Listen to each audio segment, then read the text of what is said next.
She asks to speak. Again, he ignores her. I am the authoress, she asserts, rich tone resonant and unfaltering. I have a right to be heard.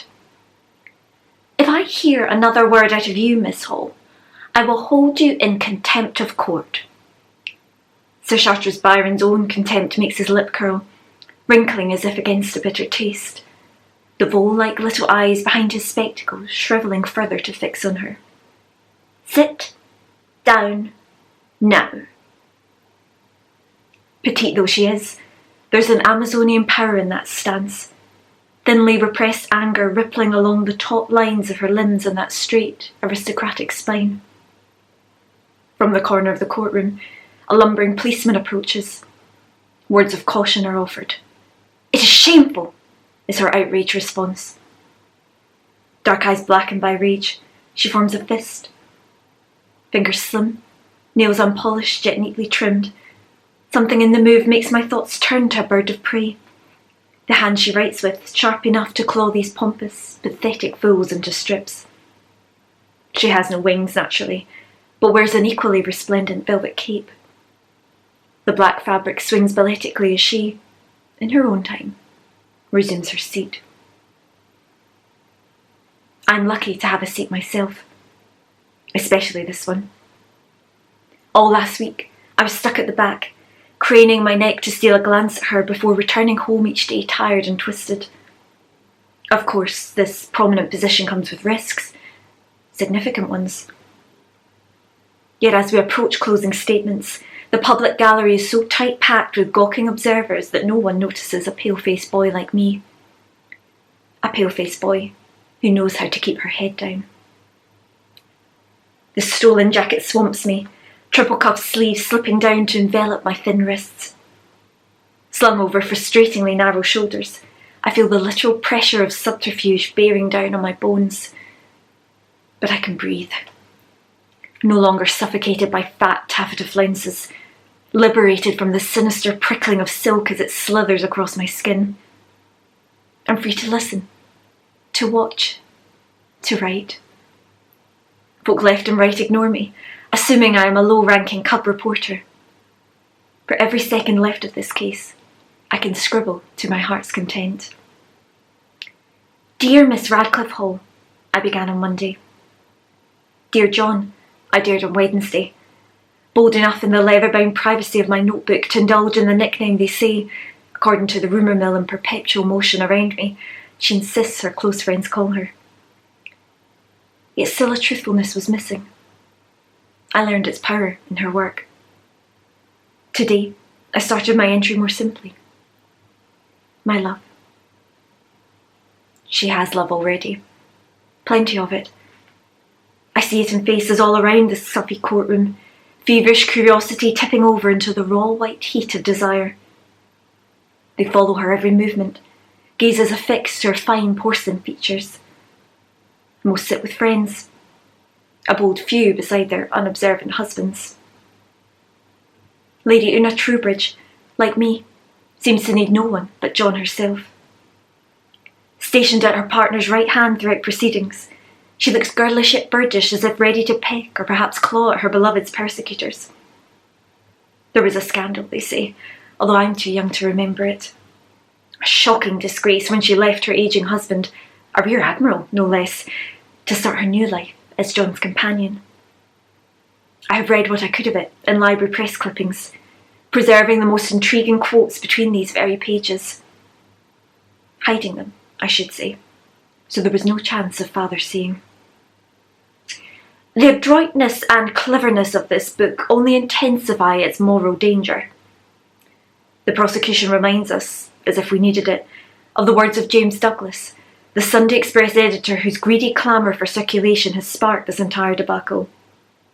It is a seductive and insidious piece of special pleading designed to display perverted decadence as a martyrdom. I would rather give a healthy girl a vial of acid than this novel.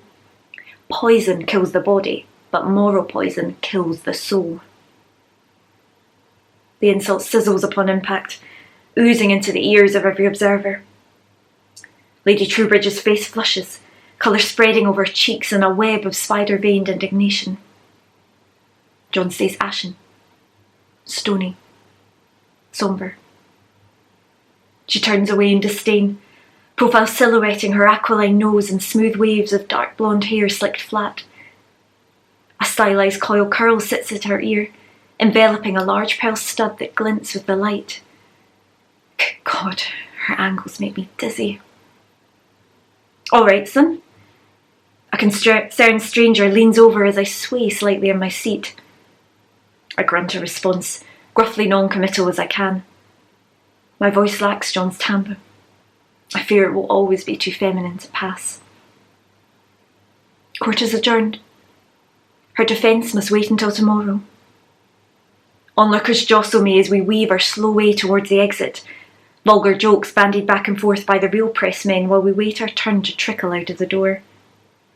What John has between her legs. If not, what would improve her? Indignation builds in me as their crude laughter pollutes this already stale air. It feels offensive, even sacrilegious for them to demean her so. But no one pays any heed to a weedy young man like me. A weedy young man named Mary. At least a rare few reporters remain focused on their jobs. 60, you say, Bill? 600. Bloody hell, bloody hole. The hitman ahead of me pulls out a tattered jotter and starts scrawling shorthand. One London library had 600, bloody hell, Bill, 600 inquiries about the book on Monday alone. Mine was one. Rather, my inquiry was one to our small, indispensable local branch. I had to wait for my moment, rebrowsing the cherished shelves whose sequences I have long known by heart, until the woman I wanted came on duty. The spinster. Queer old blue stocking. I once heard an exiting patron deride her. His loan had been badly overdue.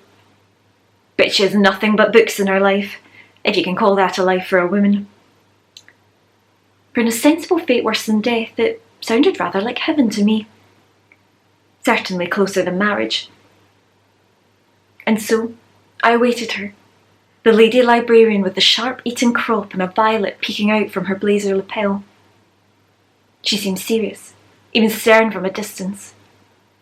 But when she saw me, as always, she smiled. "Carmilla again, is it? You young women and your vampires." The well. I whispered it at first, hating myself for the half-title cowardice. Louder, clearer. The well of loneliness. A few heads turned. Most refused to, noses sinking into the sanctuary of their far less controversial titles. "It's been banned for obscenity." "Not yet," I countered, thin limbs trembling. The librarian grinned again at that, a secret light illuminating her eyes. "No, not yet." She lowered her voice, a stylish sink into sotto voce as if solicitous of the other reader's comfort. "Try Sappho. Remember the shelf I showed you?" I remember. Cautiously, carefully, I moved to the right spot. A volume I had borrowed repeatedly, murmuring my favourite fragments aloud once father was in bed, and committing as many as I could to my notebook. Long into each night of my loan, I wondered about the women. Somehow I knew they were also women who'd taken this book home before me. By candlelight, my fingers rippled over the subtle indents of date stamps, their faded ink figures documenting a silent story that stretched back from months into years. Did they feel as I felt? About poetry, about everything. But that book was gone.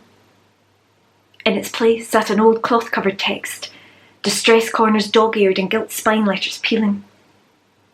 Inconspicuous, one might say. Innocent. I withdrew it gently, my touch more tentative still when I felt the incongruous bulk of inside pages too newly printed to fit properly. Not very far from Upton and Severn, between it in fact and the Malvern Hills, stands the country seat of the Gordons. After scanning the first paragraph, I'd looked up for confirmation. With her monocle to her eye, The librarian nodded. I read until dawn, then started writing with the sunrise. Angela didn't deserve you, I confided in the John of my notebook. Angela didn't deserve Miss Stephen Gordon, the dashing, dazzling heroine who I never dared to conceive could exist before I encountered her within these pages. And as for her, Mary, I would never doubt you like she did, never ever forsake you for a man. Ask and I be yours, Miss Hall. Scratch that. I already am. Near halfway, hours in, I found myself able to intuit the physical points at which my favourite passages fell. Stephen gives her faithless, fickle first love Angela the gift of a pearl ring. John herself wears a ring in court. Black, not cream, but pearlescent nonetheless. Each night this week, I've imagined the sensation of that cool, smooth stone against my skin. Grazing. Caressing. Last night, I write at the end of my latest notebook letter. We were not divided.